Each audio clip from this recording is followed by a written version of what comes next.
Would you purchase an Apple iPad if it were built in a sweatshop? According to independent reports, workers assembling iPads and other Apple devices in China were paid below minimum wage, regularly worked over 12 hours a day, 6 days a week, and were expected to be on their feet all day long. Workers were also exposed to toxic chemicals and other safety hazards. Companies that outsource work to underdeveloped countries are not acting ethically. Why? Because first world companies have placed such high demands on suppliers that they have left them no choice but to implement unethical labor practices. 1/3 of the global GDP and 70% of all employment and activity in developed countries is now tied to retail, allowing firms to command significant power and control over their supply chains. Many companies have taken a proactive approach to protect their brands and demanded that suppliers provide better wages and working conditions to their employees. This has worked for first-tier suppliers, those suppliers who interact directly with companies. But those companies are also outsourcing to second-tier suppliers, better known as shadow companies.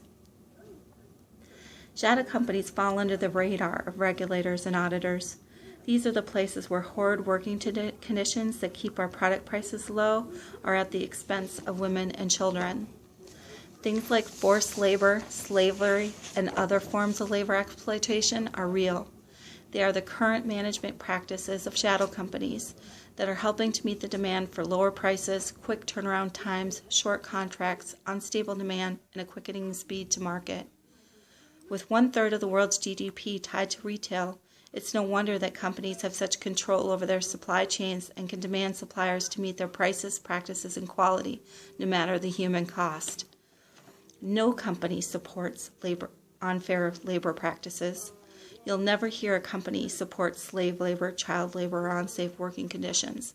In fact, many companies have worked hard to distance themselves from such practices, which is part of the problem.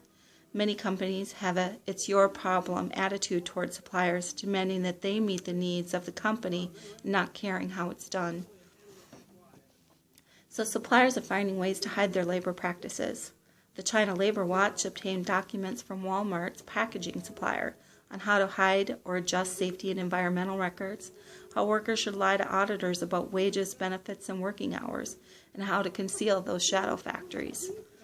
Almost every third world country is trying to garner export dollars. It is clear that factories and governments have become dependent on the company's business. In order for the poor treatment of workers to end, companies need to change the demands of suppliers. Some companies are doing just that. Levi Strauss has taken a stand against child labor in Bangladesh. 2 of their contractors were employing children under the age of 14. Which was legal according to the law, but a violation of Levi Strauss's sourcing guidelines. Instead of firing the young workers, which would have created hardship for them and their families, they work with the supplier to pay the youth salaries and benefits while they were attending school, and then promise them jobs when they finish. Levi Strauss perhaps uses a John Rawls veil of ignorance. Would we say outsourcing of production by companies in its current state is ethical if it were our children, our parents, our family members, or friends who are forced to work in unsafe conditions for subpar wages for countless hours a day, 6 days a week? Can we honestly answer yes, we would accept these conditions for ourselves and those we love? I don't think so. I leave you with the final thought from Dr. Martin Luther King's letter from the Birmingham jail. What is legally right and what is morally right are not always the same. Just because it's legal to outsource production to third world countries does not make it morally right. Companies are perpetuating unethical behavior because of their demands of suppliers. They have the power to change those demands, thereby changing the outcome for millions of shadow workers.